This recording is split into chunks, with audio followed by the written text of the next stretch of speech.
I always say to women that a woman is not a gender, a woman is an office. It was the woman that Satan had the conversation with through the serpent, and there's a reason why.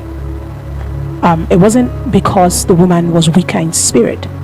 It was actually because the woman was called to be the Ezer, to be the helper, to be the strategist, the warfare strategist.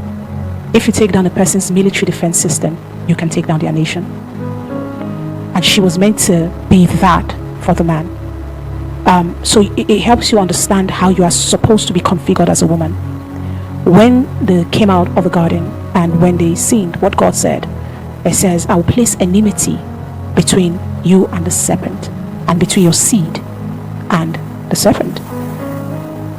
The inner anger you have and that strength to keep a fight is not supposed to be with the man. It's supposed to be against the serpent. The enmity declared by God wasn't between the woman and the man. It was actually God's way of ensuring she remains an Ezer. They may have fallen, they may have sinned, but so that her role is preserved as the one who fights the serpent, so that the dominion mandate is maintained and the man can execute his call. But we turn it around and we take all of that emotional firepower and turn it towards the man, and then the serpent slithers and passes through the barriers, plunders and destroys, while you are sending your ammunition at the wrong target.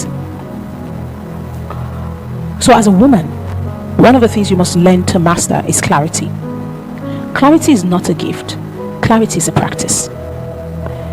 You have to learn to step back and ask yourself, what exactly is going on here? What am I dealing with?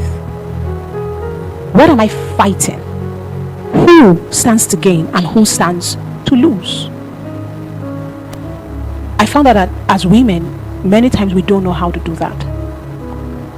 They say women are feelers, men are thinkers. I think it's a lie from the pit of hell. I think it's a lie from the pit of hell. Satan didn't even make an effort with Adam. Bible says he was not deceived, yet he ate it. Who does that? At least he knew he had to deceive her. If not, she wasn't going to eat it. Sure. But he didn't even need deception. He just ate it. Even though when you think about it, he didn't eat it because, he just, let's just go ahead and disobey God. But his bride had fallen. And she was one with him. So there was a part of Adam that sought to go redeem her. But the difference between the first Adam and the second Adam, because the second Adam did willingly choose to become sin, the same way that the first Adam did. But the difference was the second Adam did it with the authority of God and the backing of heaven. That's why he didn't fail when he became a sin sacrifice. But the first Adam just became sin, hoping that somehow he could maybe pull her out of it. I don't know what he was thinking. But for the devil to get her to do what she did, a dialogue was necessary.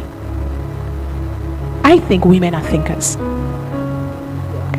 And we have a capacity to navigate realms in our thought. And every realm you navigate in conversation, whether internal or external conversation, you open up that realm to your family.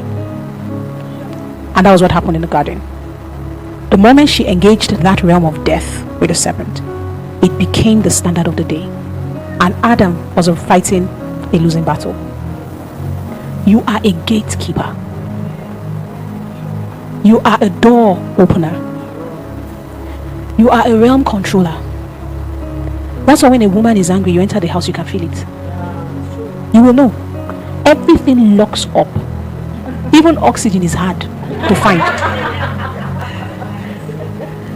That's why God advised the man carefully. He said, be careful how you treat her. If not, if you like, pray from today till next year, you will not have answers, because she's a gatekeeper. If she locks it, it is locked. Be careful. It says, husband, dwell with your wives in knowledge. The word for knowledge that was used there is a Greek word that means knowledge of three things. Number one, scientific knowledge.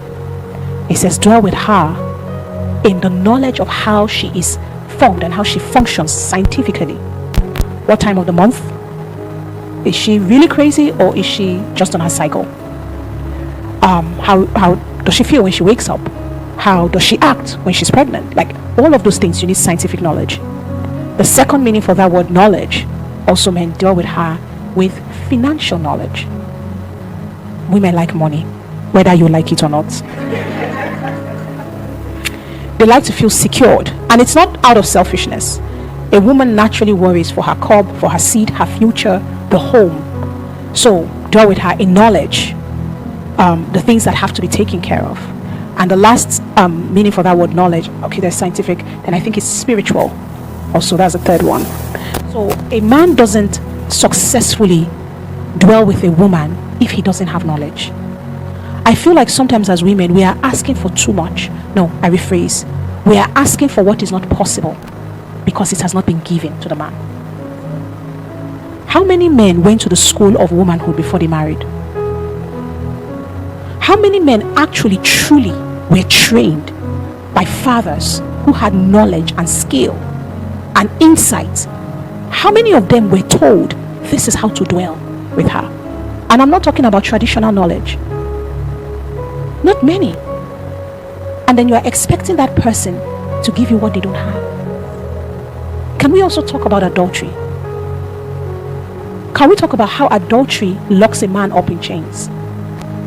You are expecting the person that is already incapacitated to become a deliverer. Have you considered that he doesn't even know how to deliver himself? And you are saying now, if we're going to make this marriage work, he cannot, he doesn't know what to do. He's just acting like, yeah, we'll go, all right, yeah. But he really meant. So in a case like that, what is the solution? When you find yourself at the crossroads of pain / desire for something different, you get to choose. Do I back away from this so that I can get what I want and what makes me safe? Or do I face this head on and see what's possible on the other side of warfare? Whatever you choose, the Lord will be with you. But I can guarantee you that warfare makes you.